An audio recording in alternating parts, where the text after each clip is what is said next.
श्रीगुरुभ्यो नमः। ॐ श्रीमहागणाधिपतये नमः। श्रीमहागणपति षोडशनामावली।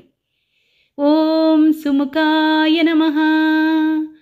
ॐ एकदन्ताय नमः।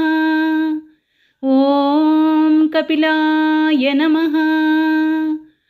ॐ गजकर्णकाय नमः।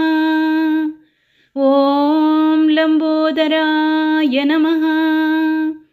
ॐ विकटाय नमः।